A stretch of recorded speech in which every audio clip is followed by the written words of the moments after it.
मोदी जी ने तो अपनी ओर से दिखाई दिया कि वो गोरे हैं। एक होता है गोरा होना और एक होता है गोरों का भी ईवल काम करना। आप लाठीचार्ज कर रहे हो, वो तो उन्होंने हिम्मत दिखाई और बोला अब आप हमारे सर पे मारो, तो जाके बंद हुए। मैं इसलिए ये बार बार बता रही हूँ क्योंकि ये मीडिया पे दिखा नहीं रहे हैं, अपनी गोदी मीडिया पे दिखा नहीं रहे, पर मैंने खुद देखा है। I have seen it live. Okay, 12-12 foot के मतलब ऐसे कोई, और उसके बाद बैरिकेड लगाए गए हैं, 4 लेयर्स ऑफ इनकी पुलिस फोर्सेस, इनके ऊपर टीयर गैसेस हुए, ठंडे ठंडे पानी फेंके गए हैं। ये कोई वॉर चल रहा है? अपनों के साथ ही कोई वॉर करता है? आप ये जो यूनाइटेड नेशंस का न्यू वर्ल्ड ऑर्डर का एजेंडा जो आप बहुत प्यार से आप इसको प्रमोट कर रहे हैं as a brand ambassador of the Illuminatis जो इवल फोर्सेस है, तो आप मेरे भाइयों को टेररिस्ट कैसे कह रहे हैं? आपने मोदी जी मेरे को मारने की कितनी बार कोशिश की है कि आप लोगों को ये समझना बहुत जरूरी है कि ये जो जंग है जो हमारे किसान भाई लड़ रहे हैं वो सिर्फ अपने लिए नहीं लड़ रहे हैं, वो हम सबके लिए लड़ रहे हैं, क्योंकि जब रेट्स बढ़ते हैं तो it's gonna affect us, and because वो निष्काम सेवा कर रहे हैं तभी उन पे परमात्मा की दया है। रोजाना स्पोक्समैन देख रहे सारे दर्शकों का स्वागत। लगातार किसानी संघर्ष ਦੀਆਂ तमाम तस्वीरां ਤੁਹਾਡੇ ਨਸ਼ਰ ਕਰ ਰਹੇ ਹਾਂ। हर वर्ग अपने ਵੱਲੋਂ कोशिश कर रहा है इस संघर्ष ਦੇ ਵਿੱਚ ਹਿੱਸਾ ਪਾਉਣ ਦੀ ਤੇ ਨਾਲ ਦੀ ਨਾਲ ਸਰਕਾਰ ਦੀਆਂ ਪੋਲਾਂ ਖੋਲਣ ਦੀ ਵੀ ਕੋਸ਼ਿਸ਼ ਹੋ ਰਹੀ ਹੈ। ਸਾਡੇ ਨਾਲ ਇੱਕ ਮਹਿਲਾ ਨੇ उचेचे तौर पर दिल्ली तो इत्थे पहुंचे ने, किसानों की हमायत करन पहुंचे ने। गलबात करके समझण की कोशिश करांगे कि इस संघर्ष दे विच आउण दा मकसद की हैगा ते जिस तरीके दे नाल बहुत सारे फिल्मी कलाकार लगातार इस संघर्ष के उपर टिप्पणियां कर रहे हैं उन्हां बाबत भी गलबात करांगे।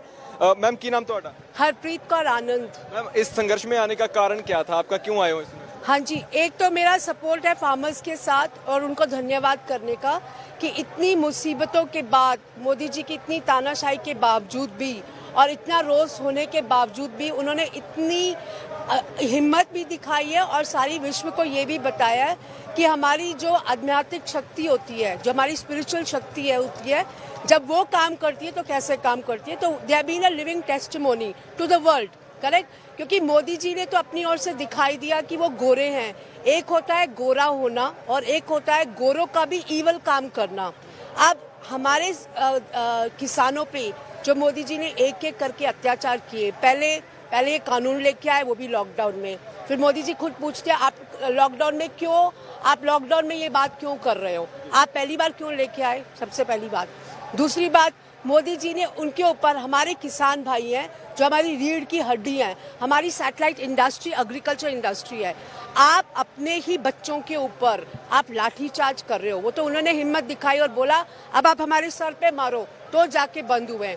जब आ रहे थे रास्तों पे उन्होंने गड्ढे खोदे हैं 12-12 फुट के।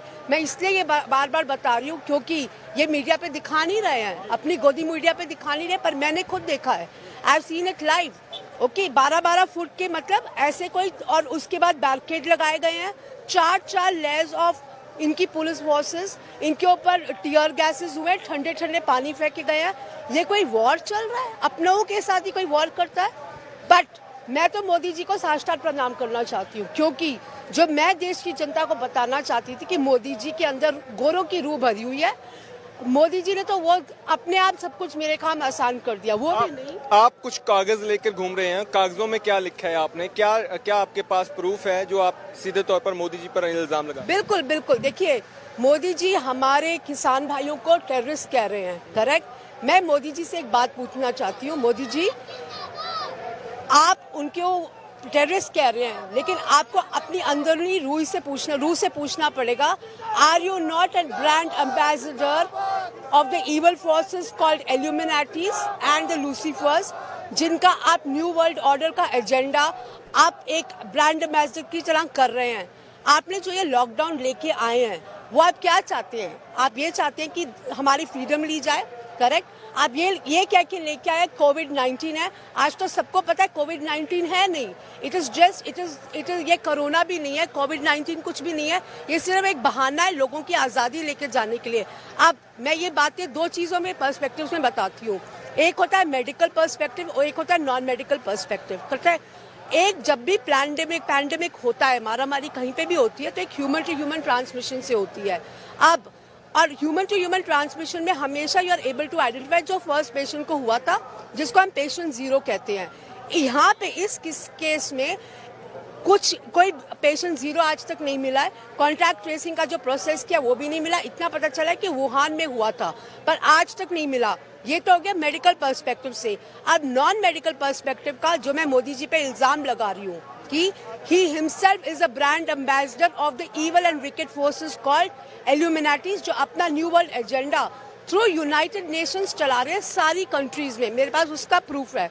अब जो ये पैंडेमिक है, ये प्लैंडेमिक है, कहने का मतलब ये प्लान किया हुआ है। मेरे पास इसका प्रूफ है, ये मैं आपको बताना चाहती हूँ। देखिए, जो भी यूनाइटेड नेशंस के जितने भी ऑर्गेनाइजेशंस हैं, इंटरनेशनल ऑर्गेनाइजेशंस, एक है WHO, एक है आपकी वर्ल्ड बैंक, IMF हो गया, यूनेस्को हो गया, ये जितने भी WHO वगैरह इनके थ्रू काम कर रहे हैं, करेक्ट। अब जो इनका एजेंडा था, जो हम सोचते हैं कि हमें आज़ादी मिल गई है, हमें आज़ादी आज तक नहीं मिली है, क्योंकि यूनाइटेड नेशंस की फॉर्मेशन 45 में हुई थी। हमारे सो कॉल्ड जो इंडिपेंडेंस दी गई थी वो सो कॉल्ड है 1947 में, पर ये इनका ऑलरेडी प्लान बना हुआ था। अब मैं बताती हूँ, ये देखिए, ये है वेबसाइट वर्ल्ड बैंक का, आप क्लियरली देखिए, worldbank.org का है, राइट, ओके।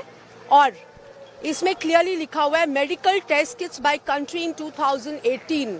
मतलब ये मारामारी प्लान्ड है, ताकि और आप देखोगे, और ये कोविड-19 लिखा है, और ये सारी जितनी भी 194 कंट्रीज हैं जो यूनाइटेड नेशंस की मेंबर है, ठीक है, सब कंट्री में देखा जाए तो गवर्नमेंट जो होती है, इट्स वन लीडरशिप, करेक्ट। तो इन्होंने क्या किया है, they have used the same modus operandi सारे कंट्रीज में, क्योंकि ये इसमें काफी सालों से काम कर रहे हैं, एक दिन का काम नहीं है। लेकिन ये आज जो मैं एक्सपोज कर रही हूँ, I know my life is at stake, it's not easy, पर क्योंकि मोदी जी से मैं अब पूछना चाहती हूँ, मोदी जी आप एक बात बताइए, आप ये जो यूनाइटेड नेशंस का न्यू वर्ल्ड ऑर्डर का एजेंडा, जो आप बहुत प्यार से आप इसको प्रमोट कर रहे हैं as a brand ambassador of the Illuminatis, जो इवल फोर्सेस है, तो आप मेरे भाइयों को टेररिस्ट कैसे कह रहे हैं? ये तो ओपन चिट्ठा है आपके पास। और जो मैं बताना नहीं चाहती थी, पर मैं अब बताना चाहती हूँ, क्योंकि I am hearing stories from your ministers and I want your ministers to know this. आपने मोदी जी मेरे को मारने की कितनी बार कोशिश की है? आज देश की जनता को ये अपने आप से पूछना पड़ेगा। आज की तारीख में हम जितने केसेस, डेथ केसेस हमने देखे हैं कोविड के नाम पे, मेरे को बताओ, जब कोविड है ही नहीं, covid they are giving through gases. अब जो धुआं होता है, अगर आप देखोगे, धुआं जब भी होता है वो नीचे से ऊपर जाता है, ऊपर से नीचे नहीं आता, क्योंकि ये कहते हैं कोविड-19, लेकिन ये रेस्पिरेटरी डिजीजेस के कारण जो पहले वॉरफेयर होते थे वो आर्म्स एंड एम्यूनिशंस के होते थे। अब जो वॉरफेयर हो रहा है वो बैक्टीरिया, वायरस, ये चीजें, करेक्ट। तो जो उनकी जो सैटेलाइट इंडस्ट्री है यूनाइटेड स्टेट्स की, वो आर्म्स एंड एम्यूनिशंस है। जैसे हमारी एग्रीकल्चरल है, तो उन्होंने तो पैसा कमाना ही कमाना है। पहले वो ईरान इराक के वॉर कराते रहे, अब इन्होंने ये ढूंढा। और ये जो भी इल्यूमिनाटीज हैं, जो इवल फोर्सेस हैं, ये यूनाइटेड नेशंस को यूज करके। ਤੁਹਾਡੇ ਕਹਿਣ ਦਾ ਮਤਲਬ ਇਹ ਹੈ ਕਿ ਇਸ ਵੇਲੇ ਵਰਲਡ ਲੈਵਲ ਤੇ ਇੱਕ ਕੋਸ਼ਿਸ਼ ਕੀਤੀ ਜਾ ਰਹੀ ਹੈ, ਪੂਰੇ ਲੋਕਾਂ ਨੂੰ ਨਿਸ਼ਾਨਾ ਬਣਾਇਆ ਜਾ ਰਿਹਾ ਤੇ ਨਰਿੰਦਰ ਮੋਦੀ ਵੀ ਉਸ ਪੂਰੀ ਗੇਮ ਦਾ ਹਿੱਸਾ ਬਣੇ ਹੋਏ। बिल्कुल, ताई तो मैं कहती हूँ कि Modi ji is not a strong man. वो तो हम लोग कहते हैं तानाशाही, पर मैंने एक गल दसो, a man who is selling his country is a weak man और अ स्ट्रॉन्ग मैन? स्ट्रेंथ तो होती है बनाने में, बिगाड़ने में कौन सी स्ट्रेंथ चाहिए होती है? अगर आप लोगों को अप्रेस करोगे, आप ये सोचोगे कि वो गरीब है, उनके पास पैसा नहीं है, वो लाचार है, गरीबों को तो यही सोचा जा रहा है ना, फार्मर्स को यही सोच के कर रहे हैं ना। अब मोदी जी ने ये मेरे पे किया हुआ है। That is why I am forced to talk, because I never wanted to talk about my personal life, but I have come to know about Modi ji because of my personal life. Modi ji, मैं आपसे पूछती हूँ, जो आप मेरे husband Matthew Joseph के साथ लगे हुए हो, because he is on the same, he's supposed to be an industrialist, because he has resorts, he has hotels, तो आप उनके साथ काम कर रहे हो। और मेरे को आपने कितनी बार मारने की कोशिश की है। अगर मैं आज आपके सामने खड़ी हूँ, परमात्मा के कारण उन्होंने मुझे बचाया हुआ है, and that is with the same strength I am talking, and that is why I से, मोदी जी, आपने एक तो मेरे पे इतने अटैक्स किए। आज जो हम इतने सारे डेथ केसेस बॉलीवुड में देखते हैं, देखो, आप किसी को भी मार दो, आप हार्ट अटैक का नाम दे दो, आप सुसाइड का नाम दे दो, कोई किसी को पता चलेगा? नहीं पता चलेगा ना। लेकिन ये कहते हैं, माई मैसेज आपके थ्रू ये है पहले सबसे पहला ये मैसेज है कि अगर आपका चैनल कैनेडियन सुनते हैं, अमेरिकन सुनते हैं, ऑस्ट्रेलियन सुनते हैं, I be more than happy, because my message is to all the world leaders आपके चैनल के through, law of conscience supersedes all the laws of the land, number one. Second, the power of spirit has always vanquished the power of the sword. When I say sword, I mean जो आप पैसे की शक्ति रखते हो, जो आप पूरे ये ग्लोबल कनेक्शंस और आर्मी की रखते हो अपनी फोर्सेस, और जो आप इवल फोर्सेस से काम करते हो, I give you an open challenge Modi ji, if you and all of you together can defeat us, क्योंकि यही होता है महाभारत। ਜਾਂ ਹੋਰ ਵੀ ਜਿੰਨੇ ਕਿਸਾਨ ਆ ਰਹੇ ਨੇ ਉਹਨਾਂ ਦੇ ਨਾਲ ਗੱਲਬਾਤ ਕਰ ਰਹੇ ਆ ਤੇ ਨਾਲ ਦੀ ਨਾਲ ਸਾਡੀ ਕੋਸ਼ਿਸ਼ ਇਹ ਵੀ ਸੀ ਕਿ ਦਿੱਲੀ ਤੋਂ ਜਿਹੜੇ ਲੋਕ ਆਏ ਨੇ ਉਹ ਵੀ ਗੱਲਬਾਤ ਆਪਣੀ ਰੱਖਣ ਕਿ ਦਿੱਲੀ ਦੇ ਲੋਕ ਕੀ ਤੰਗ ਨੇ ਜਾਂ ਉਹ ਇਸ ਸੰਘਰਸ਼ ਦੇ ਵਿੱਚ ਸ਼ਾਮਿਲ ਨੇ। ਤੁਸੀਂ ਇਸ ਸੰਘਰਸ਼ ਦੇ ਵਿੱਚ ਸ਼ਾਮਿਲ ਹੋਣ ਪਹੁੰਚੇ ਹੋ ਉਚੇਚੇ ਤੌਰ ਤੇ, ਆਪ ਨਾਲ ਹੋਰ ਵੀ ਲੋਕ ਆਏ ਨੇ ਜਾਂ ਤੁਸੀਂ ਇਕੱਲੇ ਆਪਣਾ ਸਮਰਥਨ ਦੇਣ ਪਹੁੰਚੇ ਹੋ?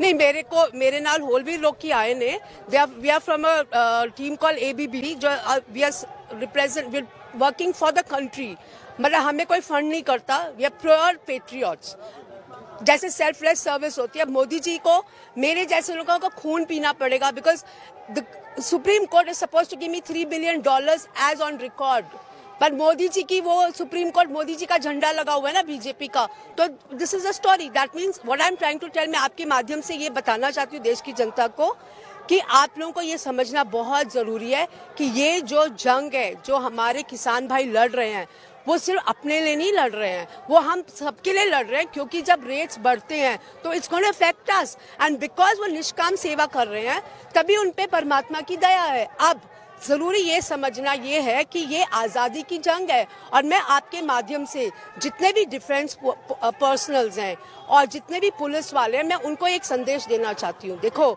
जो भी पहली बात, हमें अपना इतिहास समझना पड़ेगा।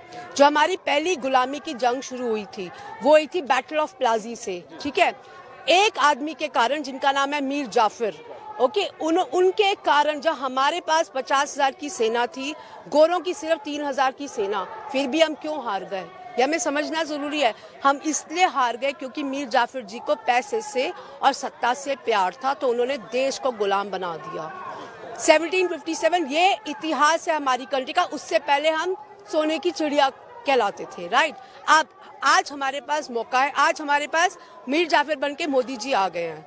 अब हमें चूज करना पड़ेगा, it is our choice that we have to make sure कि हम इतिहास ना दोहराएं, करेक्ट। इसलिए आज मोदी जी जो भी तानाशाही कर रहे हैं वो सिर्फ दो चीजों से कर रहे हैं, एक तो फियर डाल के, फियर लोगों को समझ आ गई है लॉकडाउन सब फेक है, ठीक है।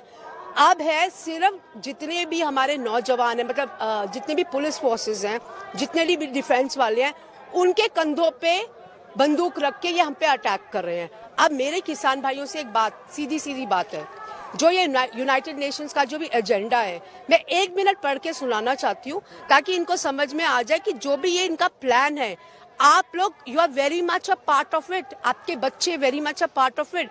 तो आपने जब शपथ ली थी गवर्नमेंट में, जब आप आए थे, नौकरी आपने शुरू की थी, तो आपने जो शपथ ली थी वो देश की रक्षा की थी या एक देशद्रोही नेता के साथ चलने की थी? अगर आज आप ये नहीं समझोगे कि आपके बच्चों को जहर दिया जा रहा है, वैक्सीनेशन इज व्हाट। अब मैं आपको बताती हूँ, मोदी जी ने ये जो ऑर्डिनेंस लेके आए फार्मर्स का, लॉकडाउन में लेके आए, करेक्ट, साथ के साथ अभी सितंबर में ही एक और एक्ट लेके आए, अमेंडमेंट एक्ट किया, एपिडेमिक एक्ट, ठीक है। एपिडेमिक एक्ट में इन्होंने क्या बताया है जी, ये बोलते हैं कि everybody's travel will be curtailed, मतलब फ्रीडम गॉन, ठीक है। फिर कहते हैं कि जिसने भी वैक्सीनेशन, क्योंकि मैंडेटरी वैक्सीनेशन है, जो भी वैक्सीनेशन नहीं लेगा उसको 7 साल की सजा होगी, कॉग्नाइजेबल ऑफेंस, मतलब नॉन बेलेबल। फिर ये भी कहते हैं अगर आपने कोई मारामारी की हेल्थ अथॉरिटीज के साथ नहीं भी की होगी तो भी बोल देंगे की है, और आपको 2 गुना जुर्माना भरना पड़ेगा, करेक्ट। 2 जुर्माना भरने के बाद आप जब जेल में होंगे, पीछे से उनका ये है कि रिकवरी एक्ट भी बनाया हुआ है ताकि आपकी जमीनें छीन लेंगे, करेक्ट। तो अब आप मुझे बताओ, जो हमारे फौजी भाई जो इनके लिए लड़ते हैं, जो देश को छोड़, हमारी देश की रक्षा करने के लिए जो जाते हैं, पीछे से उनकी जमीनें ले ली जाएंगी। दूसरी बात, जो ये वैक्सीनेशन देंगे, क्या ये बताएंगे कि उस वैक्सीनेशन में एक माइक्रोचिप होगी which is going to be a size of a rice grain, उसमें आपकी सारी बायोमेट्रिक डिटेल्स होंगी, ऑफ कोर्स बैंक डिटेल्स होंगी, आधार डिटेल्स होंगी, आपकी मोबाइल की डिटेल्स होंगी, आप कितने बार वॉशरूम गए वो भी होगा, यहाँ तक कि आपको मारने तक की हिम्मत होगी। कहने का मतलब कि अगर आप वैक्सीनेशन लेते हो तो भी आपका फाइनल डेस्टिनेशन या डेथ है या डिटेंशन सेंटर है, और अगर आप नहीं लेते हो तो भी आपका डिटेंशन सेंटर आपका फाइनल डेस्टिनेशन है। अब आप मुझे बताओ फौजी भाइयों, अगर आपको ये पता है कि आप लोग देश के लिए काम कर रहे हो, तो आप लोग सच्ची में देश के लिए कर रहे हो। आपको क्या पता जेनेटिकली मॉडिफाइड फूड दिए जाते हैं आपके खाने में, जो आपको रेशन मिलता है, आपको क्या पता है इस बात का? और जो चाइना के साथ मोदी जी ने हमारे साथ कर रहे हैं, आप एक बात बताओ, जो पूरे बॉर्डर्स इन्होंने सील किए हुए हैं हमारे ऑलमोस्ट, ओके, एक तरफ वो हो रहा है, 26 बिलियन की इन्वेस्टमेंट चाइना की आज हमारे कंट्री में है। इस समय लॉकडाउन के समय मोदी जी ने अमेंड किया है FDI, फॉरेन डायरेक्ट इन्वेस्टमेंट में एक क्लॉज होता है प्रोहिबिटेड एरियाज, उसमें आपकी आती है डिफेंस रिसर्च, डिफेंस सर्विसेज और रिसर्च सर्विसेज और एक्सेट्रा और 2-3 है। मतलब उसके ये वाली जो प्रोहिबिटेड एरियाज है, इनमें आप किसी भी कंट्री के साथ नहीं कर सकते। इस पैंडेमिक के समय, लॉकडाउन के समय, मोदी जी ने ये भी अमेंडमेंट किया है that China can do business with our defence forces. मतलब they will have an open, मतलब कहने को हमारे दुश्मन है, but they will have an open door to our defence arena. अब अंदर आके वो जो मर्जी करें, आपको पता है, दे आर तो ओनली वेटिंग कि हमको कब अटैक करे। और दूसरी बात, सब लोग मुझे कहते हैं 370 तो मोदी जी ने बड़ा अच्छा कर दिया, किसी को अंदर की कहानी पता है 370 इज व्हाट? जो हमारे लीडर्स है यूएस के, चाइना के प्रेसिडेंट जी हो गए और मोदी जी हो गए, ये कहते हैं कि हिपोक्रेसी वाली कहानी बताते हैं, अंदर की कहानी है, तीनों मिले हुए हैं, तीनों रले हुए हैं, यू गेट मी। और यूएस की कॉन्स्टिट्यूशन में लिखा हुआ है कि they want Kashmir under any circumstances because they can attack Pakistan easily, they can take India, and China तो हो ही गया, उनके दोस्त हो गए, अब तो दोस्त हो गए, क्योंकि पैंडेमिक जो शुरू हुआ है वो तो वुहान में शुरू हुआ है, करेक्ट? तो वी हैव टू अंडरस्टैंड कि, और उनका क्या काम है, they want to take Kashmir का लैंड, वो बेस बनाएंगे, यूएस की आर्मी नहीं आएंगे, यूएस का अटैक होगा ड्रोन्स के साथ, मीनिंग ऑटो पायलट, करेक्ट? तो ये बात है। एंड मेरे फौजियों भाइयों को ये समझना बहुत जरूरी है कि आप किसके लिए उनके पास बैठे हुए हो। वो पीछे से आपको जहर दे, आपको जो मर्जी करे, आपके बच्चों का आज देख रहे हो, बच्चे स्कूल नहीं जाते हैं, करेक्ट? स्कूल ले लिए जा रहे हैं ना। I am going to read this out, क्योंकि अब जो भी मैंने बताया, अब ये कैसे कंफर्म हो जाएगा कि जो भी मोदी जी कर रहे हैं ये इनके ब्रांड एम्बेसडर हैं। अभी तक तो हमको सब कुछ पता है, अब जब मैं ये पढ़ूंगी, आप you all can match the dots, correct, easily. पहला है इनका जी वन वर्ल्ड गवर्नमेंट। अब जितनी भी कंट्री, 194 कंट्रीज जो भी यूनाइटेड नेशंस की मेंबर है, हर प्राइम मिनिस्टर प्रेसिडेंट एक आध होता है, तो उनको अपनी जेब में रखना होता है, ये उन्होंने किया। फिर जितने भी हमारे जैसे इंडस्ट्रियलिस्ट हो गए, अंबानीज हो गए, अदानीज हो गए, रतन टाटाज हो गए, जो भी हो गए, तो ऐसे इन्होंने सेम मॉडस ऑपरेंडी सारी कंट्रीज में किया हुआ है, ताकि ये सारी कंट्रीज पे कंट्रोल करे, एक वन वर्ल्ड गवर्नमेंट बनाए। अब वन वर्ल्ड कैशलेस करेंसी, वो मोदी जी ने कैसे किया? हमको बोला डिमोनेटाइजेशन, ब्राइबरी हटाने के लिए, हमको यही बोला गया था ना। दूसरी तरफ से ये क्या कर रहे थे, थैंक यू, दूसरी तरफ से ये क्या कर रहे थे, ये जनधन योजना के तहत हमको सबको कार्ड्स दिलवा रहे थे, क्रेडिट कार्ड्स, ठीक है, ताकि हम लोग कैशलेस हो जाएं और हम एक कार्ड पे डिपेंड करें। अब ये जो रिसेंटली 2019 में, ये मैं बहुत पुरानी बात नहीं कह रही हूँ, आप चेक कर सकते हो, ह्यूस्टन में पहले ये आर्टिफिशियल फ्लड्स लेके आए। आपको पता है जो केरला में भी फ्लड्स हो रही थी, 2-3 साल फ्लड्स हो रही हैं, ये आर्टिफिशियल फ्लड्स है, ये नेचुरल फ्लड्स नहीं है, क्योंकि इनका एजेंडा है डिपॉपुलेशन। डिपॉपुलेशन मतलब लोगों को मारना। जो ये वैक्सीनेशन का भी जो मोदी जी स्कोर बोर्ड दे रहे हैं, ये भी डिपॉपुलेशन एजेंडा ही है ना। जो वैक्सीनेशन हमको दिए जा रहे हैं, या तो मारेंगे या तो स्टेराइल करेंगे, फाइनली इनका ये है कि कंट्रोल करनी है पॉपुलेशन हम आम जनता के ऊपर, करेक्ट? अब ये हो गया कैशलेस करेंसी। तो जो ये मैं ह्यूस्टन की बात बता रही थी, ह्यूस्टन में अभी रिसेंटली जो फ्लड्स आए थे, सारे के सारे लोग होमलेस हो गए। वन वर्ल्ड मिलिट्री में मोदी जी ने क्या किया है, there is something called tour of duty, इन्होंने शुरू किया है। टूर ऑफ ड्यूटी में ये क्या कहते हैं कि जितने भी जवान होंगे पहले गवर्नमेंट में आएंगे, ठीक है, और गवर्नमेंट उन पे ऊपर खर्चा करेगी। 3 साल जब मजबूत होता है जवान, करेक्ट, उसके बाद मोदी जी उनको ऑप्शन देंगे। आप ऑप्शन क्यों देंगे मोदी जी? अगर आप प्रधानमंत्री है, आपका फर्ज है कि नौजवानों को हट्टा कट्टा करके बोलना, लास्ट, हम तो यही कहते हैं कि अपने लास्ट ब्रेथ तक आप अपनी देश की रक्षा कीजिए। मोदी जी कहते हैं नहीं, मैं आपको वर्ल्ड ऑफ टूर इन्होंने खोला हुआ ऑप्शन दी हुई है कि आप छोड़ के जा सकते हैं। छोड़ के जाने का मतलब ये पैरेलल मिलिट्री खोलना चाहते हैं। तो मेरा नौजवानों से ये पूछना है, आपके ऊपर जब ये नौबत आएगी कि आपको अपना धर्म छोड़ के इनका धर्म आजमाना है, इविल फोर्सेस का काम करना है, तो आप उस दिन छोड़ेंगे? जिस दिन आपके बच्चों को जो रेशन आता है, फ्री रेशन जो भी देते हैं, उसमें जहर होता है, जेनेटिकली मॉडिफाइड फूड होता है, आप उस दिन वेट करेंगे जब आपके बच्चों को प्रॉब्लम आ जाएगी? वैक्सीनेशन देंगे, वैक्सीनेशन से कितने लोग मारे जाते हैं क्योंकि एक्सपेरिमेंट भी करते हैं। ये तो चाहते हैं कि स्टेराइल करें। तो मेरा नौजवानों से एक ही एक रिक्वेस्ट है, मैं समझती हूँ कि आप लोगों के पास मजबूरी है। आज आप लोग कहते हो पैसे की मजबूरी है, लोन लिया है, फलाना है, ढिमका है। आप मुझे बताओ, जब आपकी आज़ादी चली जाएगी, आपको वो खुद निकालेंगे। आपको दुश्मन खत्म करे उससे पहले आप दुश्मन को खत्म करो, वो बेटर है। पहली बात। दूसरी बात, इंग्लिश में एक सेइंग है, विनिंग विदाउट फाइटिंग।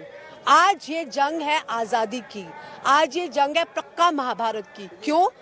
हमारी सच्चाई है, सत्य असत्य की, धर्म अधर्म की, एक स्वार्थी आदमी की और परमार्थ की लड़ाई है।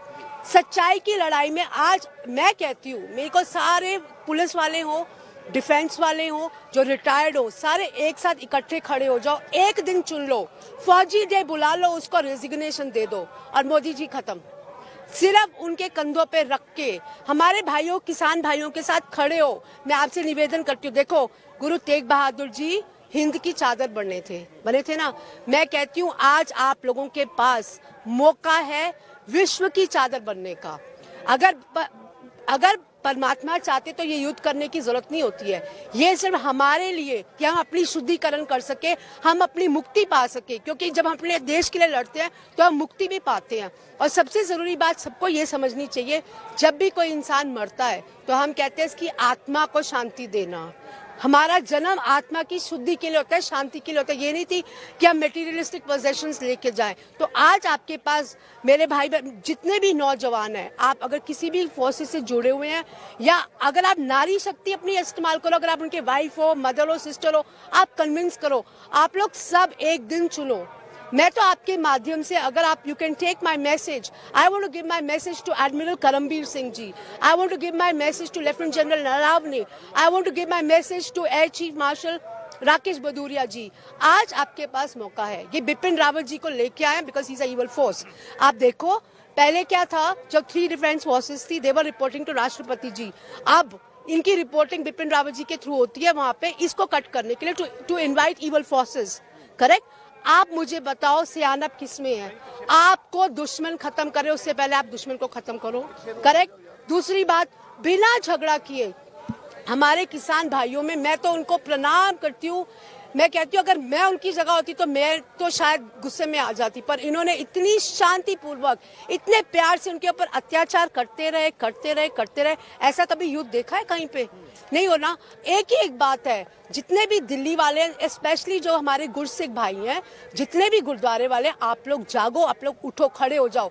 मोदी जी को कह दो हम भी हैं आपको घेरने के लिए। आप सिर्फ उनकी वेट, वो तो कभी भी आ जाएंगे, लेकिन जिस दिन आप लोगों ने दिल्ली घेर ली, आप गुरसिख उठोगे, पंजाब हिंदू भाइयों को लेके आओगे। मुसलमान तो रेडी हैं, वो तो रेडी हैं, वो तो हमेशा के लिए तैयार है। उनके ऊपर जो सीए का अत्याचार किया हुआ है, गलत बात है ना। आज मोदी जी कहते हैं कि भाई वी आर टेररिस्ट। मैं मोदी जी से पूछी, मोदी जी आपने मेरे पे कितने अटैक्स किए बता सकते हैं? आप 3 सालों से मेरे पे अटैक कर रहे हैं, आप अपनी सारी फोर्सेस ले आए हैं। आपके जितने, मैं किसी का नाम नहीं लेना चाहती, लेकिन जितने भी थे, आपने मेरे पे लीथल गैसेस फेंके, मारने की कोशिश की। आपने मेरे को क्या माइक्रोचिप तक मेरे को लगाया हुआ है। You know this, they have given me microchip on my head and I was paralysed for 2 good days. अगर आज मैं आपके सामने बात कर रही हूँ, सिर्फ परमात्मा की शक्ति से कर रही हूँ। It's not easy my dear friends. ये जो सच्चाई है, ये बताना कोई नहीं बताएगा, पर ये सच्चाई देश की जनता को जानना बहुत जरूरी है और उनको जागरण करना बहुत जरूरी है। आप देखिए जो भी एजेंडा है ये ऑलरेडी किया हुआ है, और इसका इनके हिसाब से जो अनसस्टेनेबल लॉट है वो हम है। ये जो फाइट है, देखिए जो वैक्सीनेशन का जो काम शुरू हुआ था, WTO का जब अग्रीमेंट बना था 2006 में, शुरुआत 1995 में हो गई थी, पर जो फॉर्मलाइज हुआ था वो हमारे मनमोहन सिंह जी के समय हुआ था 2006 में। उस समय उन्होंने एक ऑर्गेनाइजेशन बनाई, public health foundation of India. Public private company के हिसाब से, करेक्ट। मनमोहन सिंह जी आगे थे और पीछे कौन था? रतन टाटा जी, आनंद महिंद्रा जी, विप्रो, इन्फोसिस के सारे लोग, पूनावालास, अदानी अंबानी तो थे ही थे। अब मुझे एक बात बताइए, ऑटोमोबाइल इंडस्ट्री का पब्लिक हेल्थ से क्या लेना देना है? करेक्ट। कहने का मेरा ये मतलब है कि ये आज की कहानी नहीं है, ये लगे हुए हैं बड़े सालों से, और इसीलिए मैं बार बार कह रही हूँ ये महाभारत का युद्ध है। हमेशा युगों युगों से हमेशा जीत हमेशा सच्चाई की होगी। हमारे पास मोदी जी आपको ओपन चैलेंज है, this is a fight, Mahabharat का युद्ध है। हम आपके माध्यम से अगर आप देश के नहीं सारे लीडर्स को ये मैसेज मेरी ओर से दे सकते हो, it's a open challenge, it's a fight of power of spirit versus the power of the sword. Sword क्यों है? आपके पास सारी ग्लोबल कनेक्शंस है, आपके पास पूरी वेल्थ है देश की, आपके पास इवल फोर्सेस है, हमारे पास सिर्फ हमारी परमात्मा की शक्ति है। आप आ जाइए सामने। ਸੋ ਕੁੱਲ ਮਿਲਾ ਕੇ ਬਹੁਤ ਸਾਰੀਆਂ ਬਰੀਕ ਗੱਲਾਂ ਨੇ ਇਹ ਜਿਹੜੀਆਂ ਸਮਝਣ ਵਾਲੀਆਂ ਨੇ ਕਿਸ ਤਰੀਕੇ ਦੇ ਨਾਲ ਇਹ ਸਾਰਾ ਕੁਝ ਘੜਿਆ ਜਾ ਰਿਹਾ ਪੂਰੀ ਨੀਤੀ ਦੇ ਤਹਿਤ ਇਹ ਸਮਝਣਾ ਪਵੇਗਾ। ਨਾਲ ਦੀ ਨਾਲ ਵੱਡੀ ਗੱਲ ਤਾਂ ਇਹ ਹੈ ਕਿ ਇਸ ਵੇਲੇ ਕਿਸਾਨ ਡਟੇ ਹੋਏ ਨੇ ਤਾਂ ਕਿਸਾਨ ਹੀ ਆਪਣੀ ਹਿੰਮਤ ਦੇ ਨਾਲ ਇਸ ਸੰਘਰਸ਼ ਨੂੰ ਜਿੱਤ ਲੈਣਗੇ, ਹੋਰ ਤਾਕਤਾਂ ਨੂੰ ਆਉਣ ਦੀ ਲੋੜ ਨਹੀਂ ਪਵੇਗੀ। ਉਮੀਦ ਕਰਦੇ ਹਾਂ ਕਿ ਕੇਂਦਰ ਦੀ ਸਰਕਾਰ ਵੀ ਇਹਨਾਂ ਚੀਜ਼ਾਂ ਨੂੰ ਸਮਝੇ ਕਿ ਇਹ ਜਿਹੜੇ ਐਕਸਪੈਰੀਮੈਂਟ ਕੀਤੇ ਜਾ ਰਹੇ ਨੇ, ਤਜਰਬੇ ਕੀਤੇ ਜਾ ਰਹੇ ਨੇ, ਇਹ ਆਮ ਲੋਕਾਂ ਤੇ, ਇਹ ਕਿਸਾਨਾਂ ਤੇ, ਪੰਜਾਬ ਦੇ ਲੋਕਾਂ ਤੇ ਖਾਸ ਕਰਕੇ ਚੱਲਣੇ ਨਹੀਂ ਤੇ ਦੇਖਣਾ ਹੋਵੇਗਾ ਕਿ ਹੁਣ ਇਸ ਸੰਘਰਸ਼ ਦੇ ਵਿੱਚੋਂ ਆਉਣ ਵਾਲੇ ਦਿਨਾਂ ਦੇ ਵਿੱਚ ਹੋਰ ਕੀ ਕੁਝ ਖਾਸ ਨਿਕਲਦਾ ਹੈ। ਪਲ ਪਲ ਦੀ ਅਪਡੇਟ ਤੁਹਾਨੂੰ ਦੇ ਰਹੇ ਹਾਂ ਤੇ ਹਰ ਖਬਰ ਤੁਹਾਡੇ ਤੱਕ ਪਹੁੰਚਾ ਰਹੇ ਹਾਂ। ਉਮੀਦ ਕਰਦੇ ਹਾਂ ਕਿ तमाम ਖਬਰਾਂ ਦੇ ਜ਼ਰੀਏ ਤੁਸੀਂ ਵੀ ਸਮਝਣ ਦੀ ਕੋਸ਼ਿਸ਼ ਕਰ ਰਹੇ ਹੋਵੋਗੇ ਕਿ ਇਸ ਵੇਲੇ ਪੂਰੇ ਸਿਸਟਮ ਦੇ ਵਿੱਚ ਚੱਲ ਕੀ ਰਿਹਾ ਹੈ ਅਤੇ ਕੀ ਕੋਸ਼ਿਸ਼ ਕਰਨ ਦੀ ਜਿਹੜੀ ਤਾਕਤ ਜਿਹੜੀ ਹੈ, ਜਿਹੜੇ ਸ਼ਕਤੀ ਵਾਲੇ ਲੋਕ ਨੇ ਉਹ ਕੀ ਕਰਨ ਦੀ ਕੋਸ਼ਿਸ਼ ਕਰ ਰਹੇ ਨੇ। ਸਹਿਯੋਗੀ SK ਦੇ ਨਾਲ ਹਰਦੀਪ ਸਿੰਘ ਭੋਗਲ, ਸਪੋਕਸਮੈਨ TV।